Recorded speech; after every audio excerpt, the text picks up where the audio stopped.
Hallelujah. इस brother का नाम शमशेर अली है। ये भाई अपने चाचा की गवाही देने के लिए आए हैं। इनके चाचा जो है वो उनका नाम मिर्जा है और वो कत्याल के रहने वाले हैं। और उनकी गवाही ये है कि उस भाई के 2-3 महीनों से लगातार उनकी टांग में इतना ज़्यादा दर्द था कि उनसे चला फिरा तक नहीं जाता था।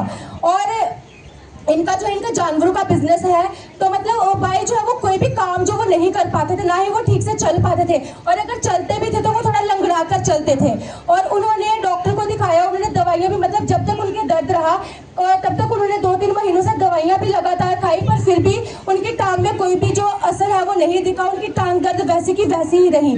फिर उसके बाद ये जो भाई है ये परमेश्वर के दास के भवन में आए। जब मतलब परमेश्वर के भवन में आए तो वहाँ पे परमेश्वर के दास ने, मतलब जब इस भाई ने संडे चर्च में कामों को होते हुए देखा कि लोग कैसे चंगे हो रहे हैं, तो इस भाई का जो फेथ है वो परमेश्वर पे बढ़ा कि यहाँ पे लोग जो भी बीमार रहता है वो चंगा होकर जाता है। तो फिर इस भाई ने परमेश्वर के दास से अपने चाचा के बारे में बात की कि उनकी 2-3 महीनों से उनकी टांग में बहुत ज़्यादा दर्द रहता है। दवाइयाँ खाने के बावजूद भी उनका जो दर्द है वो नहीं जा रहा और वो लगातार बीमार चलते जा, जिस वजह से उनका कामकाज भी सारा बंद हो चुका है। वो कोई भी काम जो वो भाई नहीं कर पाते।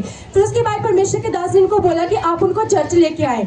और जब इनके जो चाचा है वो चर्च में आए तो जैसे परमेश्वर के दास ने उनकी प्रार्थना की तो उनका जो दर्द है वो धीरे धीरे करके जाने लगा। वो मतलब जब फर्स्ट टाइम चर्च आए थे तो उनका जो दर्द है वो ठीक हो गया और वो भाई जो है वो सीधी तरह से चल फिर पा रहे थे। फिर उसके बाद जब उस भाई ने सेकंड टाइम प्रेयर करवाई तो उनका जो दर्द है वो पूरे तरीके से उनको छोड़ कर गया। अब वो भाई जो पूरे तरीके से हीला, जो 2-3 महीनों से जो पुराना दर्द था वो परमेश्वर ने पूरे तरीके से ठीक किया। हालेलुया। अब जो भाई है वो काम भी कर पा रहे, अपना जो उनका जानवरों का बिजनेस है वो काम भी कर पा रहे और ठीक से चल फिर भी पा रहे हैं। परमेश्वर ने उनको पूरी तरीके से उस 3 महीनों के दर्द से आजाद किया। इस बड़ी डिलीवरेंस के लिए, इस बड़ी गवाही के लिए मैं परमेश्वर का और परमेश्वर के दास का धन्यवाद